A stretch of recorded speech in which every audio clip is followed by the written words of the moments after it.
श्री कृष्ण कहते हैं, आत्मा न तो जन्म लेती है और न ही मरती है, आत्मा अमर है। जो मुझे सर्वत्र दिखता है और सब कुछ मुझ में देखता है, उसके लिए न तो मैं कभी अदृश्य होता हूं और न वह मेरे लिए अदृश्य होता है।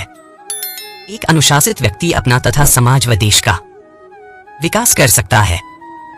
शिक्षा और ज्ञान उसी को मिलता है जिसमें जिज्ञासा होती है।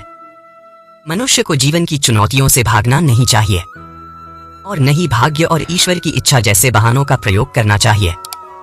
आत्मज्ञान की तलवार से अपने हृदय से अज्ञान के संदेह को काटकर अलग कर दो। उठो, अनुशासित रहो। जो पैदा हुआ है उसकी मृत्यु भी निश्चित है। जैसे जो मृत है उनके लिए जन्म इसलिए जिसे बदल नहीं सकते, उसके लिए शोक मत करो। अच्छे कर्म करने के बावजूद भी लोग केवल आपकी बुराइयां ही याद रखेंगे। इसलिए लोग क्या कहते हैं इस पर ध्यान मत दो, तुम अपना कर्म करते रहो। सत्य कभी दावा नहीं करता कि मैं सत्य हूं, लेकिन झूठ हमेशा दावा करता है कि सिर्फ मैं ही सत्य हूं। गलतियां ढूंढना गलत नहीं है, बस शुरुआत खुद से होनी चाहिए। अच्छी नियत से किया गया काम कभी व्यर्थ नहीं जाता और उसका फल आपको जरूर मिलता है।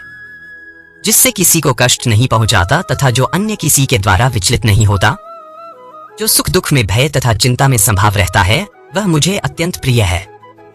क्रोध से मनुष्य की मति मारी जाती है, यानी मूढ़ हो जाती है, जिससे स्मृति भ्रमित हो जाती है। स्मृति भ्रम हो जाने से मनुष्य की बुद्धि नष्ट हो जाती है और बुद्धि का नाश हो जाने पर मनुष्य खुद का अपना ही नाश कर बैठता है।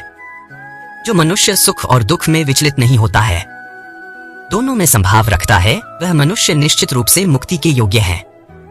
आत्मा को न शस्त्र काट सकते हैं, न आग उसे जला सकती है, न पानी उसे भिगो सकता है, न हवा उसे सुखा सकती है। ध्यान का अर्थ है भीतर से मुस्कुराना और सेवा का अर्थ है इस मुस्कुराहट को औरों तक पहुंचाना। हृदय से जो दिया जा सकता है वो हाथ से नहीं, और मौन से जो कहा जा सकता है वो शब्द से नहीं। समय और भाग्य दोनों परिवर्तनशील है, इन पर कभी अहंकार नहीं करना चाहिए।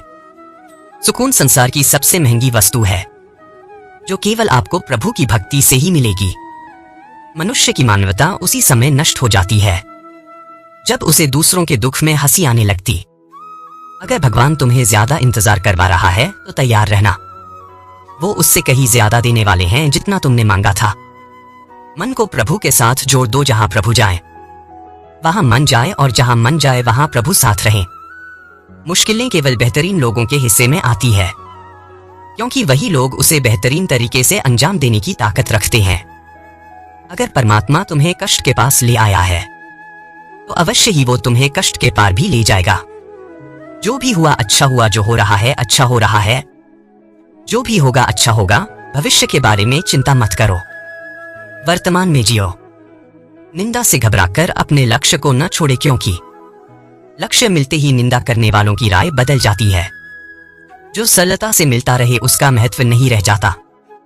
अक्सर खो देने के बाद समय, व्यक्ति और संबंध के मूल्य का आभास होता है। चिंता मत करो, क्योंकि जिसने तुम्हें इस संसार में भेजा है उसे तुम्हारी ज्यादा चिंता है। किसी और का काम पूर्णता से करने से कहीं अच्छा है कि अपना काम करे, भले ही उसे अपूर्णता से करना पड़े। उस दिन हमारी सारी परेशानियां खत्म हो जाएगी, जिस दिन हमें यकीन हो जाएगा कि हमारा सारा काम ईश्वर की मर्जी से होता है। ज्यादा खुश होने पर और ज्यादा दुखी होने पर निर्णय नहीं लेना चाहिए, क्योंकि यह दोनों परिस्थितियां आपको सही निर्णय नहीं लेने देती हैं। कुछ लोग अपने अधिकार के लिए तो संघर्ष करते हैं, परंतु अपने कर्तव्य को भूल जाते हैं। दुख का मूल कारण ही यही है कि सुख की तलाश में बाहरी दुनिया में भटकते रहना। ईश्वर की शरण में निस्वार्थ भाव से जाएं, क्योंकि आपको क्या चाहिए उन्हें पता है। जो सरलता से मिलता रहे उसका महत्व नहीं रह जाता। अक्सर खो देने के बाद समय, व्यक्ति और संबंध के मूल्य का आभास होता है। बिना मुहूर्त के जन्म लेता है और बिना मुहूर्त के ही दुनिया से चला जाता है। फिर भी इंसान अच्छे मुहूर्त के पीछे भागता रहता है। अगर विचार हमारे अच्छे हो और व्यवहार हमारे सच्चे हो तो कोई भी कार्य बुरा नहीं हो सकता। अगर आप क्रोध के समय थोड़ा सा धैर्य रख ले तो आप कम से कम 100 दुख भरे दिनों से बच सकते हैं। जीवन में सब कुछ खत्म होने जैसा कुछ भी नहीं होता। हमेशा एक नई शुरुआत हमारा इंतजार कर रही होती है। यदि तुम्हारे अंदर खुद को बदलने की ताकत नहीं है तो तुम्हारा कोई अधिकार नहीं कि तुम भगवान या भाग्य को दोष दो। समय जब पलटता है तो सब कुछ पलट देता है, इसलिए अच्छे समय में घमंड ना रखे और बुरे वक्त में सब्र रखना ना छोड़े। सम्मान हमेशा समय और स्थिति का होता है, पर इंसान उसे अपना समझ लेता है। किसी और का काम पूर्णता से करने से कहीं अच्छा है कि अपना काम करे, भले ही उसे अपूर्णता से करना पड़े।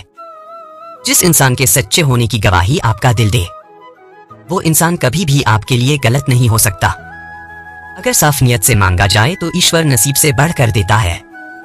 दान करना और भूल जाना दान की सर्वोच्च प्रक्रिया है। की गई दान की गणना तुम्हारे दान को तुच्छ बना देता है। अगर परमात्मा तुम्हें कष्ट के पास ले आया है तो अवश्य ही वो तुम्हें कष्ट के पार भी ले जाएगा। परिवार के साथ धैर्य प्यार कहलाता है, औरों के साथ धैर्य सम्मान कहलाता है, स्वयं के साथ धैर्य आत्मविश्वास कहलाता है, और भगवान के साथ धैर्य आस्था कहलाती है। जो लोग तुम्हारी बुराई करते हैं वो करेंगे, चाहे तुम अच्छा काम करो या बुरा। इसलिए शांत रहकर अपना कर्म करते रहे। निंदा से मत घबराओ, निंदा उसी की होती है जो जिंदा है। मरने के बाद तो सिर्फ तारीफ होती है। बुरा समय आपको जिंदगी के उन सभी सच से सामना करवाता है जिनका आपको अच्छे समय में कभी ख्याल नहीं होता। कर्म का धर्म से अधिक महत्व है, क्योंकि धर्म करके भगवान से मांगना पड़ता है, पर कर्म करने पर भगवान स्वयं फल देता है।